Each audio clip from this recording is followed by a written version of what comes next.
September 14th, 2023.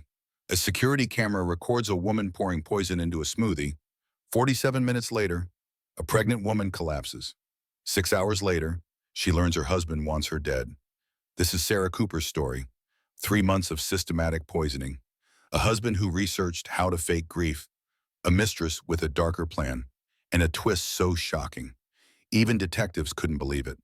If this story grips you, smash that like button. Comment which moment shocked you most. Share this with someone who needs to hear it. Subscribe for more true crime stories that matter, because your engagement could literally save a life. The smoothie was just the beginning. Let's dive in. September 14th, 2023, 2:47 in the afternoon, a beach house in Carmel, California. This security camera is about to record a murder attempt. But here's what makes this case extraordinary. The victim had been dying for 3 months and didn't know it. The woman entering the kitchen isn't the wife.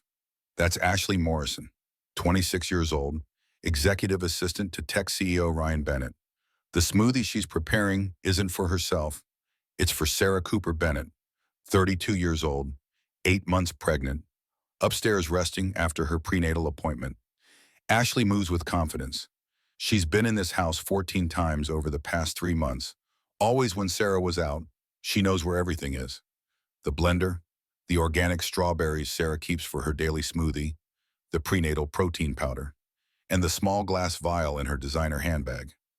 Ashley pulls it out, unscrews the cap, clear liquid, odorless, ethylene glycol, antifreeze, sweet tasting, deadly. She pours 2 tablespoons into the blender, adds strawberries, almond milk, protein powder. The machine whirs for 30 seconds.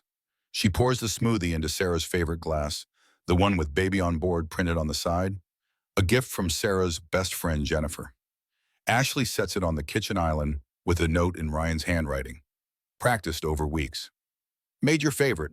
Babe, drink up. You need your strength. Love, R. Ashley leaves through the back door at 2:51, 4 minutes in the house. Sarah will find the smoothie at 3:05. She'll drink it at 3:12. By 4, she'll be on the floor convulsing. In 6 hours, she'll learn her husband wants her dead. In 3 weeks, she'll discover something even worse. But right now, at 2:47 on a sunny California afternoon, Sarah Cooper Bennett is upstairs folding tiny onesies, humming to herself, one hand on her swollen belly. She's thinking about nursery colors, about baby names, about how lucky she is to have a husband who makes her smoothies and leaves her love notes. She has no idea that the man she's been married to for 4 years and 11 months is counting down the days until their 5th anniversary, counting down until she's worth $15 million dead. The security camera records everything. The timestamp, Ashley's face, the vial, the smoothie, every damning second. But nobody's watching. Not yet. Sarah had the cameras installed 3 months ago for baby safety, to monitor the nursery, to make sure the nanny they'd eventually hire was trustworthy. Ryan said it was paranoid, unnecessary, a waste of money. He had no idea his wife's paranoia would be the thing that destroyed him. The camera's red light blinks steadily in the kitchen corner. Recording, saving, waiting. Sarah comes downstairs at 3:05, sees the smoothie, smiles. Ryan's been so sweet lately. Making her breakfast, helping with her prenatal vitamins, being attentive. Maybe her friend Jennifer was wrong. Maybe that receipt for the hotel stay really was just a business trip with his partner, Todd Sullivan. Maybe she was being paranoid, like Ryan said, pregnancy hormones making her suspicious. She picks up the glass. The smoothie is perfectly blended, thick and pink. Her favorite. She drinks half of it, standing at the counter, scrolling through her phone, baby registry updates, a text from Jennifer asking about lunch next week, a notification from her bank about their savings account. Wait, why is their savings account balance so low? Sarah opens the banking app. Their joint savings, which had $60,000 last month, now shows $12,000. Where did $48,000 go? She'll ask Ryan tonight. There's probably a reasonable explanation, a business investment, something for the baby. Ryan handles the finances. He always has. She trusts him. Sarah finishes the smoothie, rinses the glass, puts it in the dishwasher, sets her phone on the counter, goes to the living room to fold more baby clothes. At 3:20, she feels warm, flushed. She sits down. At 3:25, her stomach cramps, sharp, sudden pain. At 3:32, she can't see clearly. The room tilts. At 3:38, she tries to stand, falls, hits the coffee table. Pain explodes in her shoulder. At 3:43, she's on the floor, convulsing. Her hand is on her belly, pressing down, trying to feel the baby move. Nothing. At 3:46, her neighbor, Mistress Patterson, who has a key for emergencies, lets herself in to return a borrowed book. She finds Sarah unconscious, foam at the corners of her mouth. Mrs. Patterson calls 911. The operator asks what's wrong. Mrs. Patterson, 72 years old and shaking, says, "My neighbor is pregnant and she's not breathing right. And oh God, there's so much happening. I don't know what to do." The paramedics arrive at 3:54. By 4, Sarah is in an ambulance, racing toward Carmel Valley Hospital. By 4:30, Dr. Helen Pritchard is looking at Sarah's chart in the emergency room and frowning. Sarah Cooper Bennett, 32 years old, 34 weeks pregnant. This is her 8th emergency room visit in 3 months. 8 times. Dr. Pritchard has been an emergency physician for 23 years. She knows what chronic poisoning looks like. She orders a comprehensive toxicology screen, and that's when everything changes. Ryan Bennett arrives at the hospital at 5:47. He's wearing a tailored suit, fresh from what he called a lunch meeting. His hair is perfect. His phone is in his hand. Detective Frank Gallagher, 48 years old, 22 years on the Carmel police force, is already there. He's been there since 4:15, when Dr. Pritchard called to report suspected poisoning of a pregnant woman. Gallagher watches Ryan walk into the emergency room, watches how he checks his phone twice before approaching the nurse's station, watches how he asks, "Is she going to make it?" before asking about the baby. That's the first red flag. Dr. Pritchard meets Ryan in the hallway. "Mr. Bennett, your wife is in critical condition. We found ethylene glycol in her bloodstream." Ryan's face does something interesting. He looks confused, then concerned. But there's a flash of something else, something that looks like calculation. "I don't understand," Ryan says. "What's ethylene glycol?" "Antifreeze." Dr. Pritchard says, "Your wife has been poisoned." Ryan's response is perfect. Too perfect. He gasps, puts his hand over his mouth, says, "Oh my God," in exactly the right tone. But his eyes don't match his words. His eyes are thinking. Detective Gallagher steps forward. "Mr. Bennett, I'm Detective Gallagher. I need to ask you some questions." "Of course," Ryan says. "Anything to help Sarah. Is the baby okay?" "We've induced early labor," Dr. Pritchard says. "The baby is in distress. We're doing everything we can." Ryan nods, but he's already looking at his phone again. A text message lights up the screen. Gallagher sees it. "Did it work?" Ryan quickly turns the phone face down. "Mr. Bennett," Gallagher says, "when did you last see your wife?" "This morning, around 8. I went to the office, had meetings all day." "Can anyone verify that?" "My assistant, Ashley Morrison. She was with me for most of the day, lunch meeting with a client, then back to the office." "Ashley Morrison," Gallagher writes down the name. "Did your wife eat or drink anything unusual today?" "Not that I know of. I made her a smoothie this morning before I left. She likes strawberry." Made her a smoothie. Gallagher's second red flag. "Do you normally make your wife smoothies?" "Sometimes, when I have time. I try to be helpful. She's been so tired with the pregnancy." There, Pritchard interrupts. "Mr. Bennett, based on the toxicology levels, your wife has been exposed to ethylene glycol multiple times over at least 2 months. This wasn't a one-time incident." Ryan's mask slips for just a second. "Multiple times, that's impossible. How would that even happen?" "That's what we're trying to determine," Gallagher says. "Mr. Bennett, does your wife have any enemies, anyone who might want to hurt her?" "No, everyone loves Sarah. She's a pediatric nurse. She helps people." "This doesn't make any sense." A nurse rushes out. "Doctor, the patient is coding." Dr. Pritchard runs. Ryan starts to follow. But Gallagher puts a hand on his arm. Let them work. You'll only be in the way. They stand in the hallway. Ryan is breathing fast, looking toward the trauma room. Gallagher watches him, watches how Ryan's hand keeps going to his phone, how his jaw clenches, how he looks more angry than scared. Mr. Bennett, Gallagher says quietly, I'm going to need to look at your home security footage. Ryan turns, eyes sharp. Why? Because your wife was poisoned in her own home, multiple times over 2 months, and I need to see who had access. We don't have security cameras. Your wife installed them 3 months ago. 4 cameras, kitchen, living room, front door, nursery. Ryan's face goes white, actually white. See, I didn't know that. She didn't tell you. She must have mentioned it. I've been so busy with work, I probably forgot. Third red flag. Dr. Pritchard comes back out, pulling off her gloves. We've stabilized her for now, but her kidneys are failing. The baby's heartbeat is irregular. If we can't stop the cascade effects, we might lose both of them. Ryan makes a sound, something between a gasp and a sob, but Gallagher notices Ryan's hand is steady. His breathing is controlled. This is performance. Can I see her? Ryan asks. 5 minutes. She's unconscious. Ryan goes in as Gallagher watches through the window. Ryan stands by Sarah's bedside, looking down at her. He doesn't touch her hand, doesn't stroke her hair, doesn't lean down to whisper to her. He just stands there, staring, his expression blank. After exactly 3 minutes, Ryan comes back out. I need to make some calls, he says. Handle some work things. I'll be back. Your wife is dying, Gallagher says. I know, but falling apart won't help her. I need to handle business so I can focus on this. I'll be back in an hour. He leaves.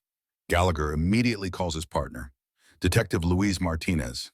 Run everything on Ryan Bennett, financials, phone records, associates, and get me a warrant for his home security footage. I want to see what happened in that house. At 7:15 that evening, Detective Gallagher sits in the Carmel Police Department's tech lab, watching security footage with forensic analyst Marcus Webb.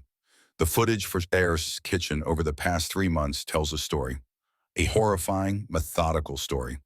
June 3rd, Ashley Morrison enters through the back door at 1:15 in the afternoon. She's carrying her designer handbag. She goes directly to the kitchen, opens the refrigerator, removes Sarah's water bottle. She pours something into it from a small container, shakes it, puts it back. She's in the house for 6 minutes.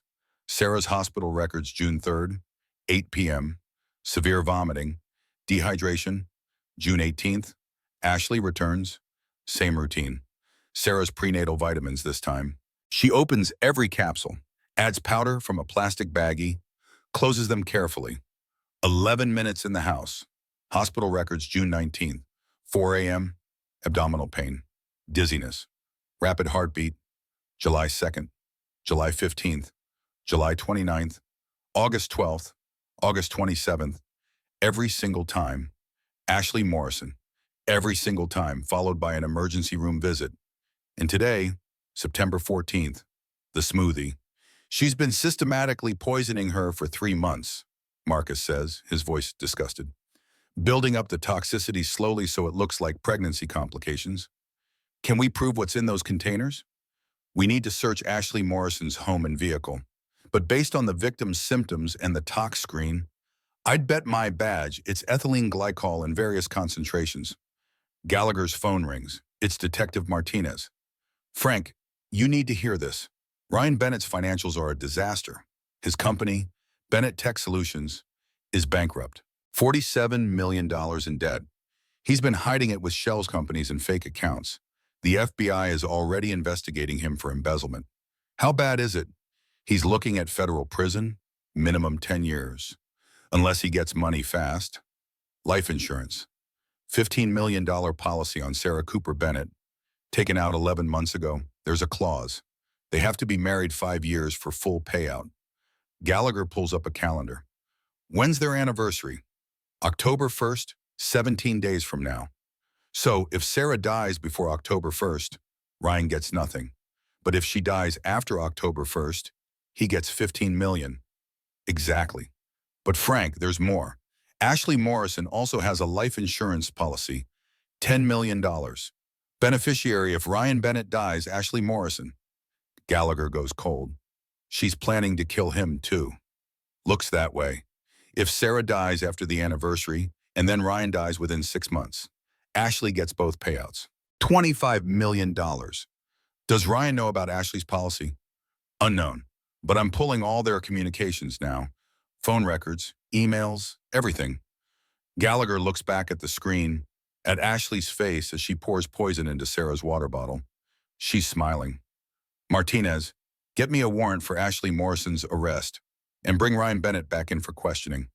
I want him in an interrogation room tonight. At 8:30, Ryan Bennett sits across from Detective Gallagher in interview room 2. His lawyer, Gerald Brennan, sits beside him, expensive suit, cold eyes. My client is here voluntarily, Brennan says. He wants to help in any way possible. Good, Gallagher says. He slides a photo across the table. Do you know this woman? It's Ashley Morrison. Of course, that's my assistant. How long has she worked for you? About 2 years. Are you having an affair with her? Brennan's hand goes up. Don't answer that. But Ryan is already talking. No, absolutely not. Ashley is an employee, nothing more. Gallagher slides another photo across. It's Ashley and Ryan at a hotel, kissing in the parking lot, date stamped July 23rd. Ryan's face hardens. That's taken out of context. What's the context for kissing your employee in a hotel parking lot? Mr. Bennett, we had a business dinner, a client meeting. We'd been drinking. It was a mistake. It didn't mean anything. Gallagher slides over hotel records. 22 separate nights over 6 months.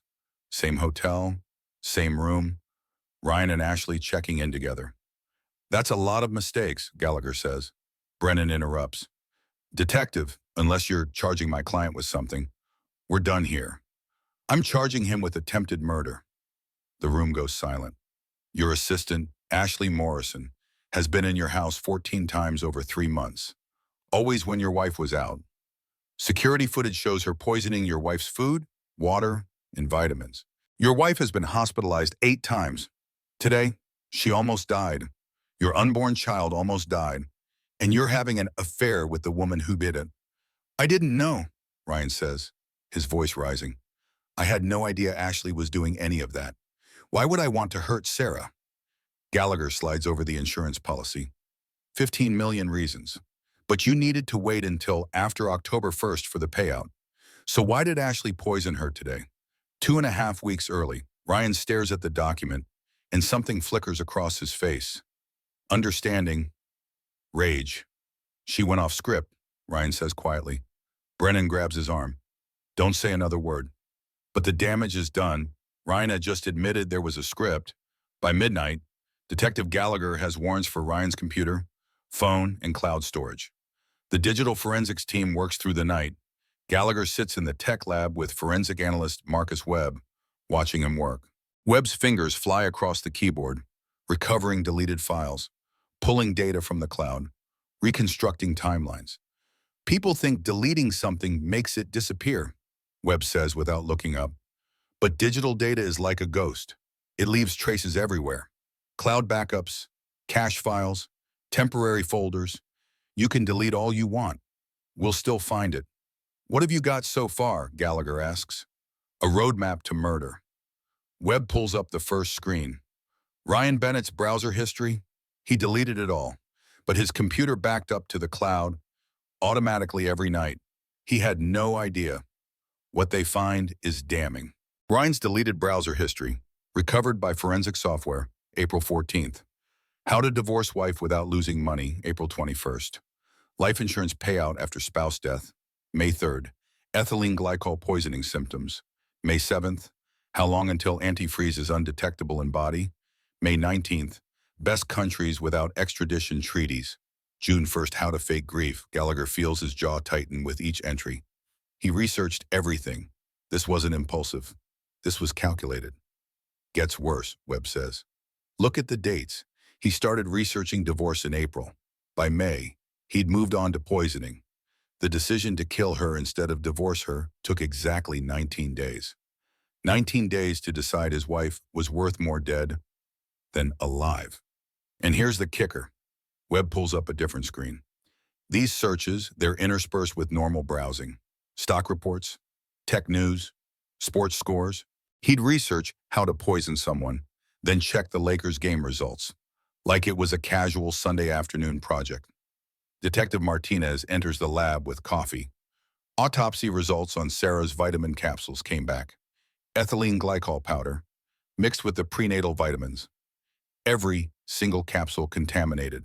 If she'd taken them as prescribed for another month, she'd be dead. Gallagher stands, paces, 22 years as a detective. In some cases, still get to him. She trusted him every morning. He handed her poison vitamins and told her they were for the baby's health. What kind of person does that? The kind we're about to put away forever. Martinez says, phone records are in, hundreds of texts between Ryan and Ashley, backed up to the cloud. Want to see y'all? They move to a different computer. Webb pulls up the recovered messages, arranged chronologically. Text messages between Ryan and Ashley, backed up to the cloud, deleted from their phones but preserved forever in digital space May 10th. Ryan to Ashley, I can't do this anymore. Living with her is torture. Ashley, then leave. Ryan, prenup. She gets 60% of everything after 5 years. Anniversary is October 1st. Ashley, so we wait until after October 1st. Ryan, wait for what? Ashley, you know what? Gallagher reads silently. Martinez watches over his shoulder. Webb keeps scrolling. May 17th. Ashley, I've been researching. There are ways. Ryan, ways to what? Ashley, make problems disappear. Cleanly. Ryan, you're insane. Ashley, no, I'm practical. Do you love me, Ryan? You know I do. Ashley, then trust me. He's setting up his defense already. Martinez observes. Notice how he says you're insane and questions her. He's creating plausible deniability in case these texts are ever found. Smart, Gallagher admits, but not smart enough. Keep reading. June 1st. Ryan, I got the policy. 15 million. But it doesn't pay out unless we're married 5 years. Ashley, then we wait until October 2nd. Problem solves itself after that. Ryan, what does that mean, Ashley? It means accidents happen, especially to pregnant women. Complications? No one would question it. Ryan, this is crazy. Ashley, this is love. You and me, together forever, rich and free. Ryan, what do I have to do? Ashley, nothing. Just give me a key to the house. Let me handle everything. Webb pauses the scroll. Right here. What do I have to do? That's not a man being manipulated. That's a man signing up for conspiracy. The texts continue through the summer. Ashley updating Ryan on Sarah's condition. Ryan asking if it's working. Ashley reassuring him, telling him to be patient. June 18th. Ryan, she was in the ER again last night. They're running tests. Us, Ashley, did they find anything, Ryan? No, they think it's pregnancy complications. Morning sickness. Ashley, perfect. See, no one suspects. Ryan, she's losing weight. She looks terrible. Part of me feels bad. Ashley, that's not your wife anymore. That's an obstacle between us and our future. Stop seeing her as human. Gallagher's stomach turns. Stop seeing her as human. Jesus Christ. July 23rd. Ashley, I love you so much. Last night at the hotel was perfect. Ryan, best night of my life. Can't wait until we don't have to hide anymore. Ashley, soon, baby. Soon Sarah will be on and we'll have everything. Ryan, I can't believe we're really doing this. Ashley, we're not doing anything. I'm handling it. You just keep playing the devoted husband. Come home late, act stressed about work. Normal behavior. Ryan, you've thought of everything. Ashley, that's why you love me. August 30th. Ashley, I'm pregnant. Ryan, what? Ashley, your baby. 4 months. Surprise. Ryan, are you serious? Ashley, dead serious. So now you have even more reason to make this work. Our baby needs a father who's not in prison for embezzlement and fraud. Ryan, how do you know about that? Ashley, I'm your assistant. Baby, I know everything. FBI will be knocking on your door by January. Unless you have 15 million to make problems go away. Gallagher stops reading. She was blackmailing him. The affair, the pregnancy, Knowing about the embezzlement, she had leverage. Classic manipulation, Martinez says. Make him complicit, then threaten exposure. He couldn't back out even if he wanted to. Did he want to, Gallagher wonders aloud? Or was he a willing participant who got cold feet at the end? Webb scrolls to the final messages. September 1st. Ryan, went but Ashley, soon, after the anniversary. Ryan, how soon, Ashley, early October. I'm thinking natural causes. Pregnancy complications. Happens all the time. September 13th. Ashley, change of plans. Tomorrow. Ryan, no. We agreed after October 1st. Ashley, I'm done waiting. I'll make it look like a home invasion or something. You'll have an alibi. Trust me. Ryan, this is too risky. Wait, Ashley, too late. I love you. This is for us. The last text. September 14th, 3:49 p.m. From Ashley to Ryan. It's done, Ryan's response. 3:51 p.m. What have you done? Ashley saved us. Ryan's final message. 3:52 p.m. If she dies, they'll investigate. This wasn't the plan. You've ruined everything. No response from Ashley after that. She went rogue, Martinez says. Couldn't wait the extra 2 weeks. Got impatient. Or, Gallagher counters, she never planned to wait. Look at the timeline. She researched poisoning in May, started poisoning Sarah in June. That's 3 months of systematic poisoning. She was building up toxicity slowly, making Sarah progressively weaker, so that one final large dose would finish the job. September 14th wasn't Ashley going rogue. It was Ashley executing her plan exactly as she designed it. Webb nods. The forensic toxicologist agrees. The poisoning regimen was sophisticated, medical knowledge required, small doses over time, building to a lethal final dose. That's not impulse. That's expertise. Does Ashley have medical training? Martinez asks. Webb pulls up another file. Bachelor's degree in biochemistry from UC San Diego. Graduated top of her class. Did a summer internship at a pharmaceutical company. She knew exactly how to dose the poison to avoid immediate detection while causing cumulative damage. Gallagher's phone rings. It's the district attorney, Janet Chen. Gallagher, tell me you have enough to charge him. We have enough to convict him. Browser history, text messages, financial motive, opportunity. It's all here. Good. Bring him in. I want him arraigned tomorrow morning. And Gallagher, make sure the security footage is pristine. That's our smoking gun. At 1 a.m., Detective Gallagher and 4 officers arrive at Ashley Morrison's apartment in Monterey. Gallagher knocks hard. No answer. He knocks again. Ashley Morrison, this is the Carmel police. Open the door. Still nothing. Gallagher nods to the officers. They use the battering ram. The door splinters open. Ashley is sitting on her couch in silk pajamas. Makeup still perfect. Drinking wine. She doesn't look surprised. She looks annoyed. You're ruining my door, she says calmly. Ashley Morrison, you're under arrest for the attempted murder of Sarah Cooper Bennett. Ashley sets down her wine glass, stands slowly. I want my lawyer. You'll get one. Hands behind your back. As the officer cuffs her, Ashley looks directly at Gallagher. She survived. Yes. Pity. I used enough antifreeze to kill a horse. She must be tougher than she looks. Gallagher feels rage building. You have the right to remain silent. I suggest you use it. Oh, detective, I'm not worried. Ryan will take the fall for this. He's the one who wanted her dead. I was just helping my boyfriend. A jury will see me as a victim of manipulation. We'll see about that. They search her apartment. In the bathroom, under the sink. They find it, a bottle of ethylene glycol, half empty. The label has been scraped off, but the chemical signature is unmistakable. And a notebook with Sarah's daily schedule, meticulously tracked over 3 months. Every prenatal appointment, every errand, every moment Sarah left the house, all documented in Ashley's neat handwriting. In the bedroom, officers find a burner phone. Webb analyzes it on site, text messages to another number, discussing the project and timeline optimization. The other number traces to a phone purchased with cash, no name attached. But the conversation reveals planning, coordination, calculated execution. In Ashley's closet, in a lockbox hidden behind shoeboxes, they find something that changes everything.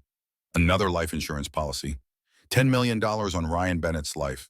Beneficiary Ashley Morrison, taken out 3 months ago, 1 week after Ashley started poisoning Sarah. And handwritten notes in Ashley's elegant, cursive, Phase 1 eliminates Sarah. After October 1st, natural causes, pregnancy complications. Phase 2, wait 6 months, establish grief, new relationship, move in together, public appearances. Phase 3, eliminate Ryan, heart attack, stress-related, untraceable, digoxin overdose simulating cardiac arrest. Result 25 million total, 2 babies to raise, complete freedom, new identity, move to Europe. Detective Martinez reads the notes, her face draining of color. She was going to kill them both. Gallagher photographs every page. This isn't crime of passion. This is premeditated, calculated, methodical murder, plural. Did Ryan know? Martinez asks. Unknown, but we're about to find out. Back at the station, they bring Ryan in for a second interview. It's 3 a.m. He's been awake for 24 hours, disoriented, scared. His lawyer, Gerald Brennan, sits beside him, but even Brennan looks shaken. Mr. Bennett, Gallagher says, did you know Ashley Morrison had a $10 million life insurance policy on your life? Ryan's face goes blank. What? Gallagher slides the policy across the table. Ryan reads it, his hands starting to shake. She was going to kill me too, he whispers. Looks that way. Here's her plan. Eliminate Sarah, wait 6 months, then eliminate you. $25 million, 2 orphaned babies, and Ashley walks away clean. Ryan looks like he might vomit. I thought she loved me. She loved your money. You were a mark. Mr. Bennett, just like Sarah was. The only difference is Sarah survived. Ryan's composure finally breaks. He puts his head in his hands and starts crying. Not the performance tears from before. Real, ugly, terrified crying. I didn't know, he sobs. I swear to God, I didn't know she was going to kill me too. I thought we were going to be together. I thought she loved me. Brennan puts a hand on his arm. Don't say anything else. But Ryan keeps talking. She said Sarah was the only problem. She said once Sarah was gone, we'd be free. She never said anything about killing me. But you knew she was going to kill Sarah, Gallagher says quietly. Ryan nods, defeated. Yes, I knew. God help me. I knew. Sarah wakes up at 6 a.m. on September 15th in the intensive care unit. Her body feels like it's been hit by a truck. Every muscle aches. Her mouth is dry, her vision is blurry, and her stomach is flat. She tries to sit up, panics. My baby, where's my baby? A nurse rushes over. Mrs. Bennett, you need to stay calm. Your baby is in the NICU. She's alive. You had a girl, 4 pounds, 3 ounces. She's on a ventilator, but she's fighting. Emma, Sarah and Ryan had agreed, if it's a girl, Emma McClare, I need to see her. You can't move yet. Your kidneys are in acute failure. You're on dialysis, but I can have someone bring you photos. Sarah's mind is swimming. Dialysis, kidney failure, NICU. This was supposed to be different. She was supposed to have a normal delivery in 3 more weeks. Ryan was supposed to be there holding her hand. Where's my husband? The nurse's expression shifts. Mrs. Bennett, there are some police officers who need to talk to you. Detective Gallagher and a woman detective come in. They look tired, serious. Sarah, Gallagher says gently. I'm Detective Gallagher. This is Detective Martinez. We need to tell you some things, and they're going to be very difficult to hear. Sarah's heart rate monitor starts beeping faster. You were poisoned multiple times over the past 3 months. The substance was ethylene glycol, commonly found in antifreeze. It was added to your food, water, and prenatal vitamins. The room tilts. Poisoned by who? Martinez pulls out her tablet, shows security footage. Ashley Morrison in Sarah's kitchen, adding liquid to a water bottle. That's Ryan's assistant, Sarah whispers. Yes, she's been arrested. But Sarah, there's more. They tell her everything. The affair, the text messages, the insurance policy, the plan to kill her after the anniversary. Sarah listens, and with each word, the woman she was dies a little more. The trusting wife, the woman who believed in her marriage, the woman who thought Ryan made her smoothies out of love. He tried to kill me, she says, her voice hollow. He tried to kill our baby. He's claiming he didn't know Ashley was going to act when she did, Gallagher says. But the evidence shows he knew about the plan. He's been arrested for a conspiracy to commit murder. Sarah starts laughing. It's a terrible sound, hysterical and broken. Our anniversary is in 2 weeks. We were going to renew our vows. He was going to wait 2 more weeks and then kill me. For money. Martinez hands her tissues. I'm so sorry. Sorry, Sarah's laughing, turns to sobbing. I'm on dialysis. My baby might die. My husband and his mistress tried to murder me. And you're sorry. She breaks down completely. The monitors scream. Nurses rush in. They sedate her. When Sarah wakes up again, it's afternoon.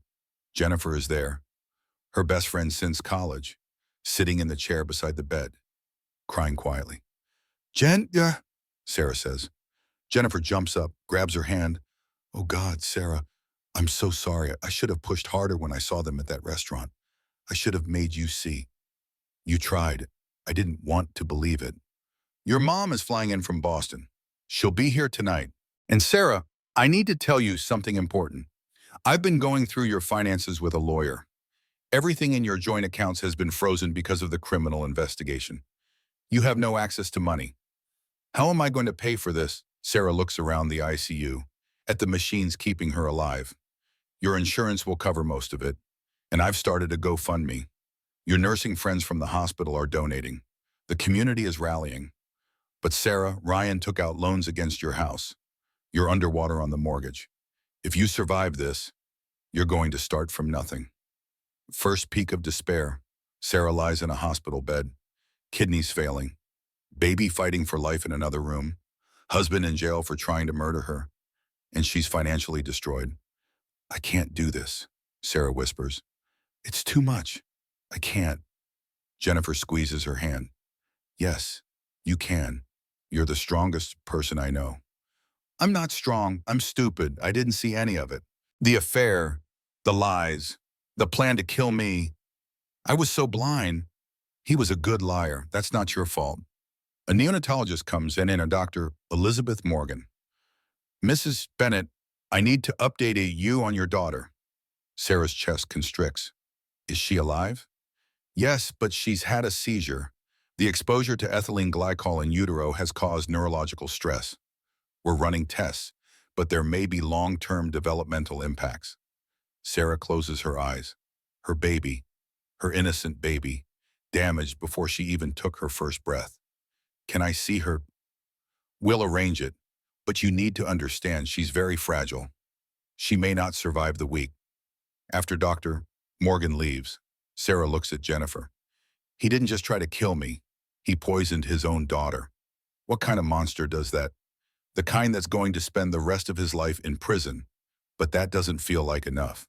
Prison doesn't bring back Sarah's health, her baby's health, her trust, her life. 3 catastrophic events, one after another. Kidney failure requiring transplant. Baby Emma's seizures. Financial ruin. Sarah lies in the ICU and wonders if surviving was actually the harder path. I want to see her, Sarah says suddenly. I want to see Emma. Now. Jennifer looks uncertain. Dr. Morgan said you can't move yet. I don't care. Get me a wheelchair. I'm not going to lie here while my daughter fights for her life alone.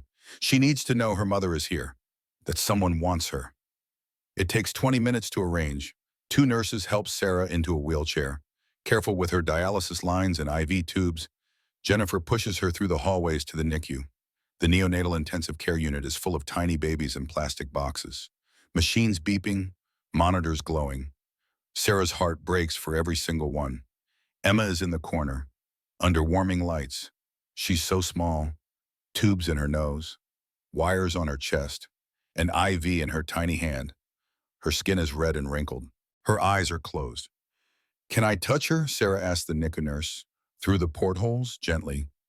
Sarah reaches in, places one finger on Emma's hand. Her daughter's fingers curl around it instinctively. Hi, baby girl, Sarah whispers. I'm your mama. I'm right here. I'm not going anywhere. Emma's eyes flutter, but don't open. Your daddy did a terrible thing. He hurt both of us. But you don't need to worry about that now. You just need to fight. Can you do that for me? Can you fight? Jennifer is crying behind her. Sarah doesn't turn around. She can't take her eyes off Emma. I'm going to tell you something important. Sarah continues, her voice breaking. None of this is your fault. You didn't ask to be born into this mess. You didn't do anything wrong. You're perfect. You're wanted. You're loved. And I'm going to make sure you have the best life possible, no matter what it takes. Emma's heart rate monitor beeps steadily. Thump, thump, thump. Fighting. That's my girl, Sarah says. Keep fighting. We're fighters. You and me. We're survivors. A doctor approaches. A different one. Young, kind eyes. Mrs. Bennett, I'm Dr. Rachel Foster, one of the pediatric specialists working with Dr. Morgan. I wanted to update you on Emma's prognosis. Sarah steels herself. Tell me everything, don't sugarcoat it. The seizure was caused by toxic stress on her developing brain. We've stabilized her, but there's evidence of damage. It's too early to know the extent, but she'll likely have developmental delays, possibly learning disabilities, motor skill challenges, speech delays. But she'll live. If she makes it through the next 72 hours, her chances improve significantly. She's a fighter. Her vitals are stronger than we'd expect for a baby who went through what she did. She gets that from me, Sarah says. Dr. Foster smiles. I believe it, Mrs. Bennett. I've been a neonatologist for 15 years. I've seen babies in much worse condition than Emma pull through and live full, happy lives. Don't give up hope. I won't. Hope is all I have left. After an hour, the nurses insist Sarah return to her room. Her blood pressure is dropping. She's exhausted. Back in the ICU, Sarah lies in bed, staring at the ceiling. Jennifer sits beside her, holding her hand.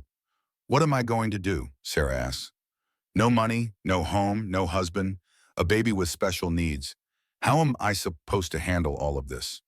One day at a time, 1 hour at a time, 1 minute if that's all you can manage. I trusted him. For almost 5 years, I trusted him completely. How did I miss it? The affair, the planning, the lies. What's wrong with me? Nothing is wrong with you. Everything is wrong with him. Sarah, you're a good person who got tangled up with a bad person. That's not your fault. I chose him. I married him. I ignored the red flags. What red flags? Sarah thinks back. The way he dismissed my concerns, called me paranoid when I questioned things, the late nights at work, the phone calls he took in another room, the receipt for that hotel. I saw all of it and told myself I was being crazy. That's called gaslighting. He manipulated you into doubting your own perceptions. That's abuse. Sarah, you were being abused, and you didn't even realize it. Sarah closes her eyes. Abused. She never thought of herself as an abuse victim, but Jennifer is right. Ryan controlled the money, controlled the narrative, controlled her reality. When I get out of here, Sarah says quietly, I'm going to make sure he pays for everything he did. Not just to me, to Emma. He poisoned his own daughter. She's going to have challenges her entire life because her father valued money more than her health. That's unforgivable. He'll pay. The justice system will make sure of that. Will it, though? Rich men get away with things all the time? Not this time. The evidence is overwhelming. The security footage, the text, the insurance policies. He's going to prison. Sarah, for a very long time, Sarah hopes Jennifer is right. Because if Ryan walks free, if he gets some plea deal that lets him out in a few years, Sarah doesn't know what she'll do. Actually, that's not true. She knows exactly what she'll do. She'll survive. She'll raise Emma. She'll build a life from the ashes of this nightmare. And she'll make sure Ryan Bennett regrets ever underestimating her. Because the Sarah who woke up in this hospital bed is not the same woman who drank that poisoned smoothie. That woman is gone. Dead. This Sarah is harder, angrier, more determined. This Sarah is a survivor, and survivors don't give up. 3 weeks pass. Sarah is released from the hospital on October 7th, 1 week after what would have been her anniversary. She's on outpatient dialysis, 3 times a week. Emma is still in the NICU, now 5 pounds, off the ventilator but not thriving. Sarah moves into Jennifer's guest room. She has nowhere else to go. The beach house is being seized by creditors. Everything she owned is gone. Ryan and Ashley are both in jail, awaiting trial. Sarah hasn't seen Ryan since the day she was poisoned.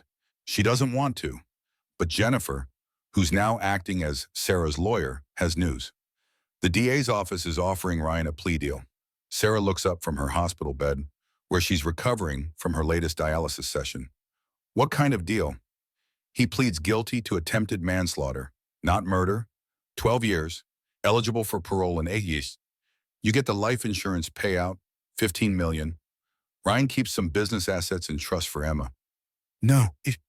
Sarah, I know you want him to suffer, but this guarantees a conviction. Trials are unpredictable. This way, he definitely goes to prison. For 8 years, he tried to kill me. He poisoned his own daughter. 8 years isn't enough. I agree, but the DA thinks a jury might be sympathetic to Ryan if Ashley testifies that she manipulated him. They want a sure thing. Sarah feels the rage building. All her life, she's been reasonable, practical, the good girl who didn't make waves. And look where it got her. No, she says again. I want a trial, and I want everyone to hear what he did. I want him to face me in court and try to explain why his daughter has permanent neurological damage because he chose money over her life. Jennifer nods slowly. Okay, then we fight. False victory number 1 arrives the next day. Sarah is at the NICU, holding Emma for the first time since birth, when Detective Gallagher appears. Sarah, I need to talk to you. Ryan's mother wants to meet with you. Margaret Bennett, Ryan's mother, 65 years old, country club president, the woman who never thought Sarah was good enough for her son. Why would I want to see her? Because she says she has information about Ryan, about his past, things you need to know before the trial. Sarah looks down at Emma, this tiny baby with tubes and wires, fighting so hard to live. Fine. Bring her in. Margaret arrives an hour later, looking 10 years older than Sarah remembers. Her makeup is smudged. Her hands shake. Sarah, Margaret says, her voice breaking. I'm so sorry. Sorry doesn't fix anything. I know, but I need to tell you the truth. Ryan wasn't our biological son. We adopted him when he was 8. Sarah stares at her. What? His birth name was Ryan Callahan. Mother was a drug addict. Father unknown. He was in 6 foster homes before we got him. Every placement ended badly. Animals dying. Other children getting hurt. Fires. Sarah's blood runs cold. And you adopted him anyway. We didn't know the full extent. The agency downplayed it. They said he had behavioral challenges from trauma. We thought love and stability would help. Margaret pulls out a folder. But it didn't. This is his juvenile record, sealed when we adopted him. At 16, his girlfriend fell down the stairs, broke 3 ribs, punctured a lung. She said Ryan pushed her. We paid her family $250,000 to not press charges. You covered it up. Yes, and at 22, a college roommate accused Ryan of poisoning her coffee. She got sick, recovered, dropped the charges after Ryan's lawyers intimidated her. I kept telling myself he was troubled, not evil, that he'd grow out of it, but I was wrong. Sarah takes the folder, reads through it, a pattern of violence against women, a pattern of poisoning attempts, a pattern Margaret had enabled for decades. Why are you telling me this now? Because I'm winning. Pancreatic cancer. Stage 4, 3 months left. And I can't die knowing I helped him become this. I can't die knowing my granddaughter might never know the truth about her father. This folder contains everything.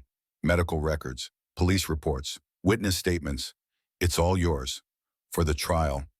Sarah looks at Margaret, this woman who protected a monster, who enabled abuse, who chose her son over every victim he ever hurt. You don't get forgiveness, Sarah says quietly. You don't get to feel better about this because you told the truth when you're dying. You had decades to stop him. You chose not to. I know, Margaret whispers. I know, but I'm choosing differently now.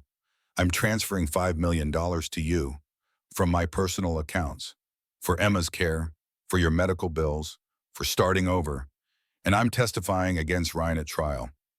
False victory number one, Sarah has money. She has evidence.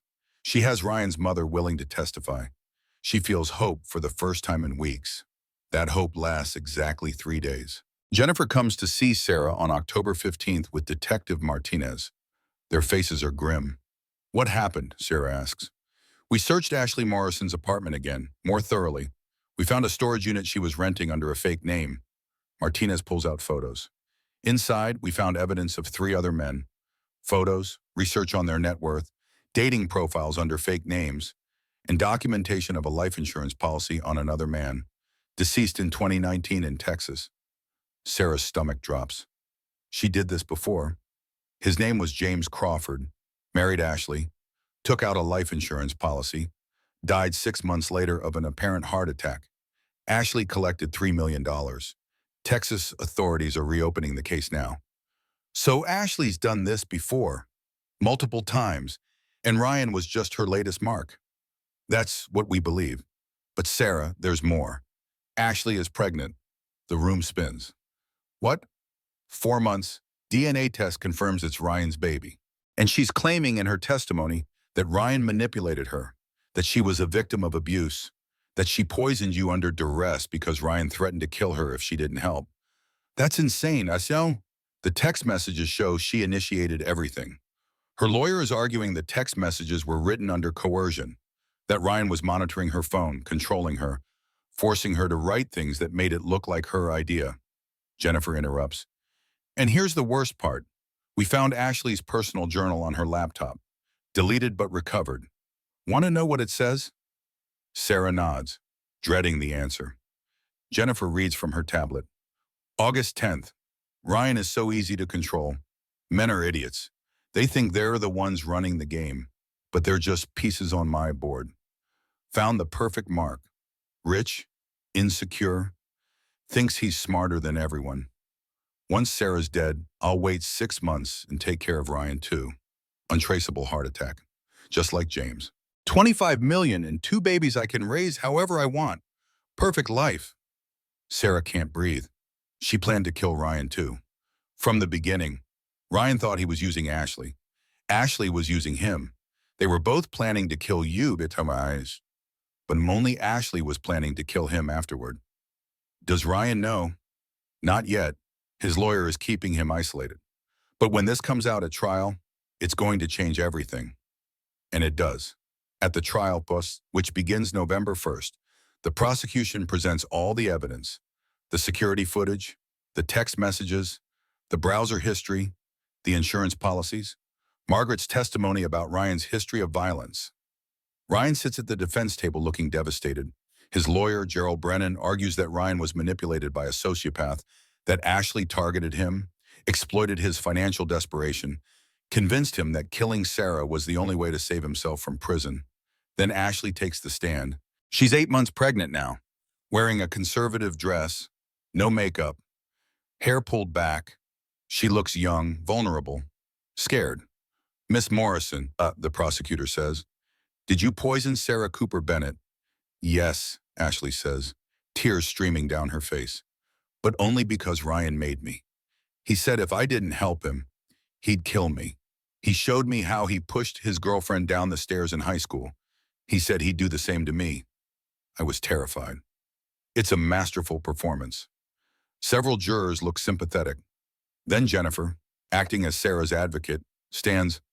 Miss Morrison, may I ask about your previous marriage? Ashley's face goes blank. I don't know what you mean. James Crawford, married June 2018, died January 2019 of a heart attack. You collected $3 million in life insurance. That was tragic, but it has nothing to do with this case.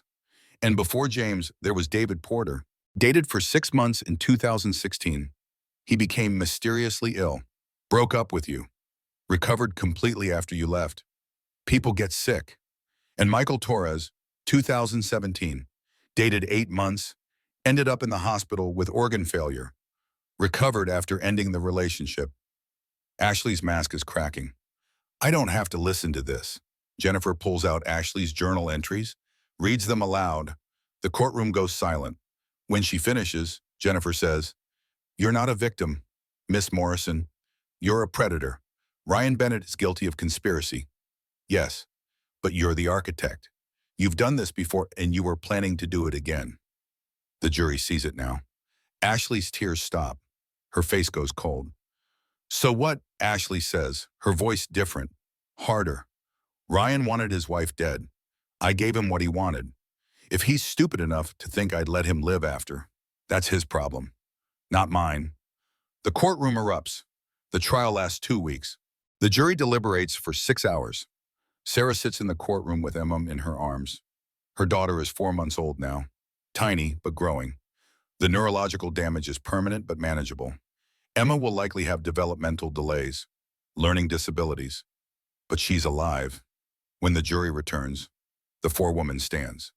In the case of the state of California versus Ashley Morrison, on the count of attempted murder in the first degree of Sarah Cooper Bennett, we find the defendant guilty. Sarah closes her eyes, relief washing over her. On the count of conspiracy to commit murder, guilty. On the count of insurance fraud, guilty. On the count of attempted murder of Emma Bennett, guilty. Ashley shows no emotion. She just stares straight ahead. The judge speaks. "Miss Morrison, you are remanded to custody. Sentencing will occur in 30 days. Then Ryan's verdict.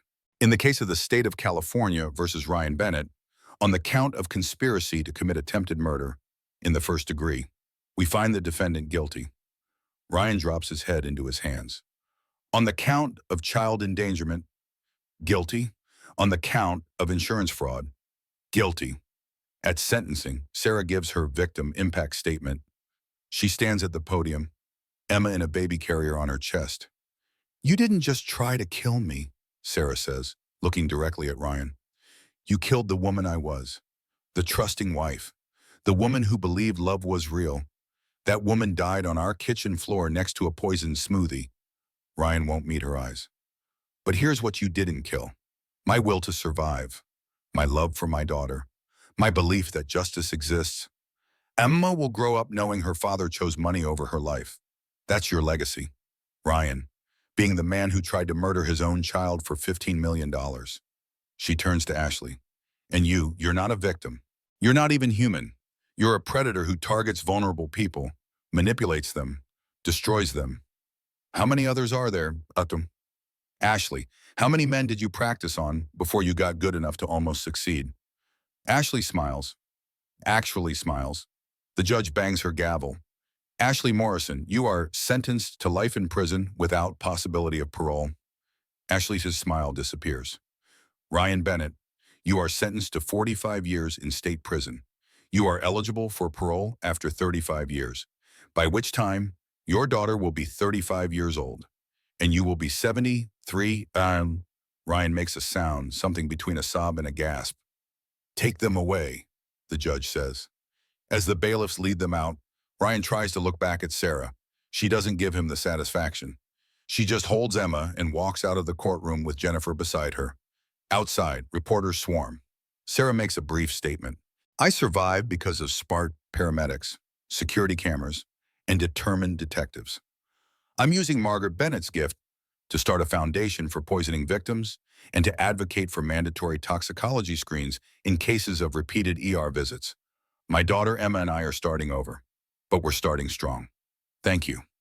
That night, Sarah stands in Jennifer's backyard, holding Emma, looking at the stars. "We made it," she whispers to her daughter. "We survived." Emma McCoos reaches for Sarah's face.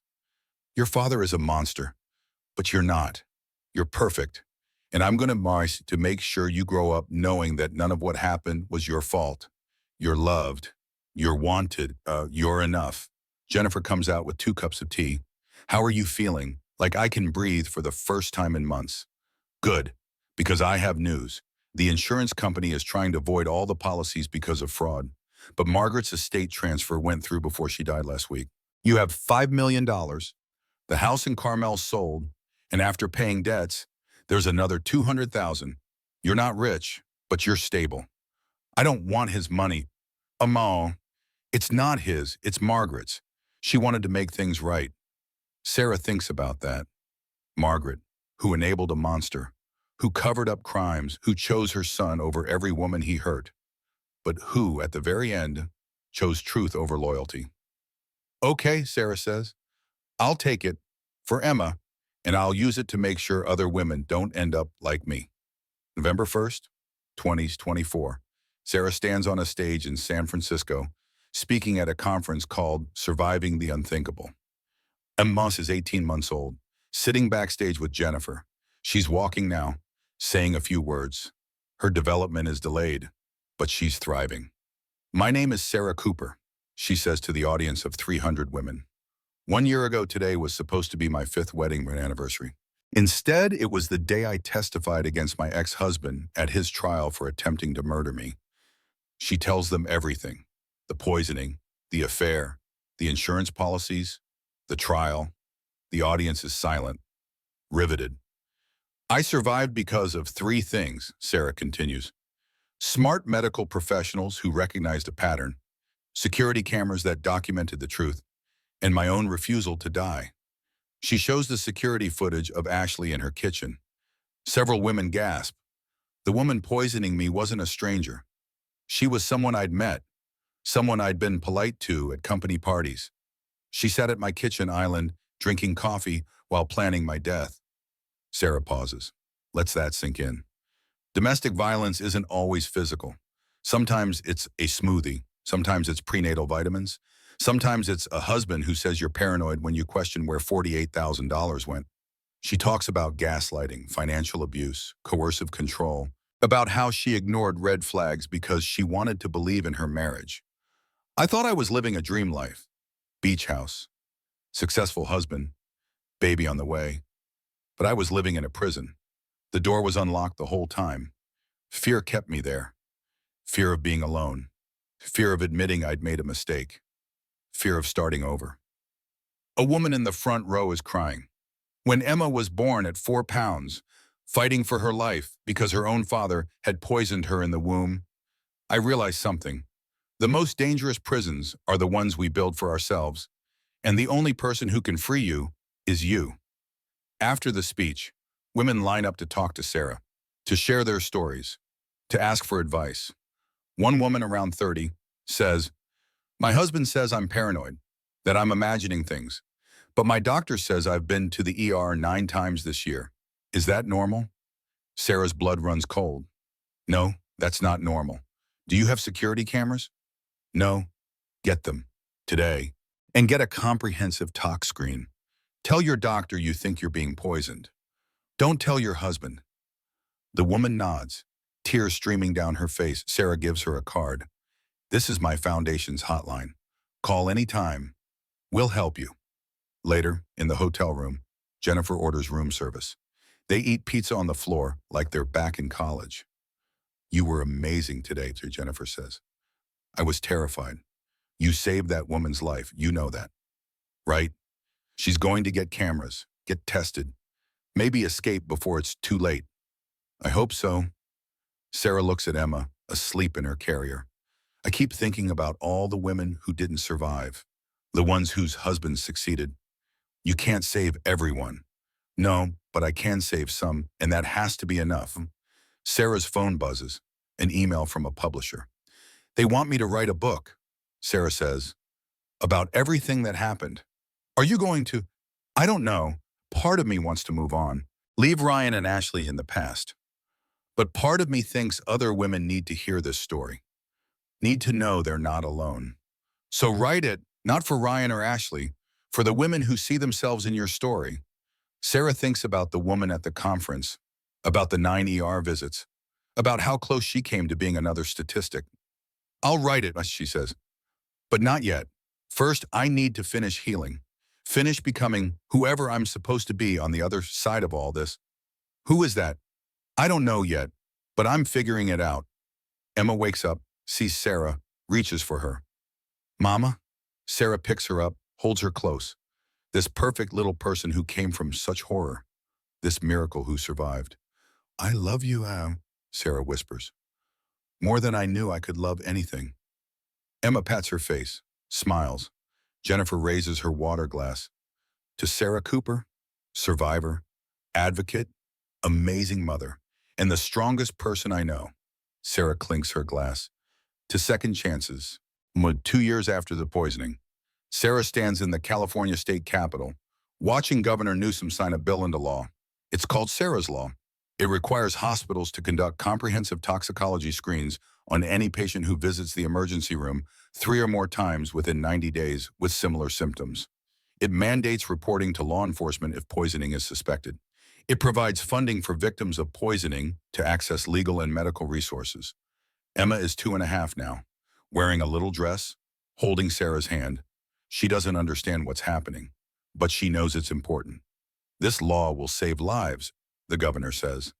Sarah Cooper's courage in sharing her story, in advocating for change, will protect countless women from the same fate she barely escaped.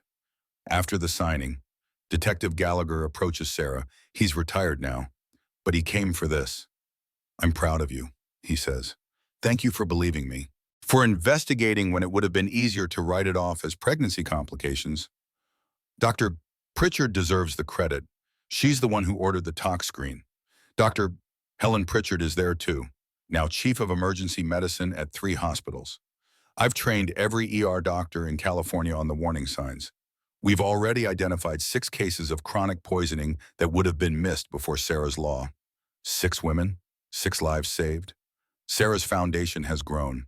She has a staff of 12, a hotline that operates 24 hours, partnerships with domestic violence shelters across the country. They've helped 237 women escape abusive situations in 2 years. Jennifer, now Sarah's legal director, handles the complex cases, the ones where women need restraining orders, divorce lawyers, custody battles. Sarah remarried last year to Detective Frank Gallagher, the man who believed her when it mattered most. They had a small ceremony in Jennifer's backyard. Emma was the flower girl. Do you ever think about them, Frank asked that night, when they're home by Ryan and Ashley? Sometimes Ashley writes to me, every month. I never respond. What does she say? That she's sorry, that prison has changed her, that she wants a relationship with her daughter. Ashley gave birth in prison to a girl. The baby was adopted by Ashley's mother. Do you believe she's changed? No, ito. Sociopaths don't change. They just get better at pretending. And Ryan, he tried to call once. I blocked the number. He's where he belongs. Ryan serves his sentence at San Quentin. He'll be eligible for parole in 33 more years. He's never asked to see Emma. Margaret died 2 weeks after the trial. As predicted, her funeral was small. Sarah didn't attend, but she sent flowers with a note. You chose truth in the end. That matters. Margaret's $5 million funded the Sarah Cooper Foundation, Emma's trust fund, and Sarah's medical expenses. Sarah had to have a kidney transplant. Jennifer was a match. She donated without hesitation. You gave me my life back, Sarah told her. Literally. You're my sister, Jennifer said. Of course I did. Todd Sullivan, Ryan's business partner who knew about the embezzlement but said nothing, served 3 years for conspiracy. He's out now, trying to rebuild his life. The security camera company that made the cameras that recorded Ashley's crimes hired Sarah as a spokesperson. She appears in their commercials. Security cameras saved my life and helped convict the people who tried to kill me. Protect your family. Install cameras. It pays well, combined with the foundation's salary and Margaret's inheritance. Sarah is financially stable for the first time since the poisoning. But more than money, she has purpose. Every woman she helps, every life she saves is a victory over Ryan and Ashley. They tried to destroy her. Instead, they created an advocate, a warrior, a voice for women who can't speak for themselves. Emma starts preschool next week. She's in speech therapy, occupational therapy, physical therapy. The poisoning left its mark, but she's happy, loved, thriving. Mama, Emma says at bedtime, tell me a story. Sarah lies next to her daughter. Once upon a time, there was a woman who loved the wrong person. She trusted when she shouldn't have. She ignored warning signs, and she almost died because of it. Emma's eyes are wide. But she survived. And when she survived, she learned something important. She learned that she was stronger than she knew, braver than she thought, and that the prison she'd been living in had been unlocked all along. What happened next? She became free. She helped other women become free. She raised a beautiful daughter who was smart and kind and strong. And she built a life that was hers, not anyone else's. A real life, a good life, a free life. Is that you, Mama? Yes, baby girl, that's me. And I'm the beautiful daughter. You're the most beautiful daughter in the whole world. Emma smiles, yawns, closes her eyes. Sarah watches her sleep. This miracle child who survived poisoning in the womb, who fights every day, who fills Sarah's life with joy.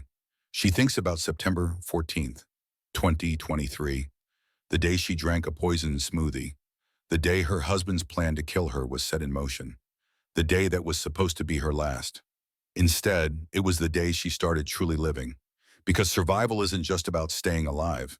It's about choosing, every single day, to build a life worth living, to help others, to speak truth, to refuse to be silenced or diminished or destroyed.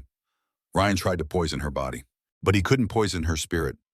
Ashley tried to steal her future, but Sarah built a new one, better than anything she could have imagined in that beach house with a man who saw her as an obstacle. The most dangerous prisons are the ones we build for ourselves. Sarah lived in one for 4 years and 11 months. She decorated it, maintained it, defended it, called it love, but it was a lie. The truth set her free. And now, 2 years later, Sarah lies in her own home, with her daughter sleeping beside her and her husband downstairs making decaf coffee. She has meaningful work, real friendships, a family she chose. She has everything Ryan tried to take from her. She has her life. And that, Sarah thinks as Emma's breathing deepens into sleep, is the best revenge of all. Not his suffering, her joy, not his prison sentence, her freedom, not his loss, her gain. She survived, but she thrived. She helped others do the same. And somewhere in San Quentin, Ryan Bennett sits in a cell, thinking about the wife he tried to kill and the $15 million he never got, thinking about the daughter he'll never know, thinking about how his assistant manipulated him into destroying everything. And somewhere in California, institution for women, Ashley Morrison sits in her own cell, writing letters that will never be answered, playing games she'll never win again, while Sarah Cooper lives free, helps others, loves her daughter, and builds a legacy that matters. The poisoned wife survived, and she won.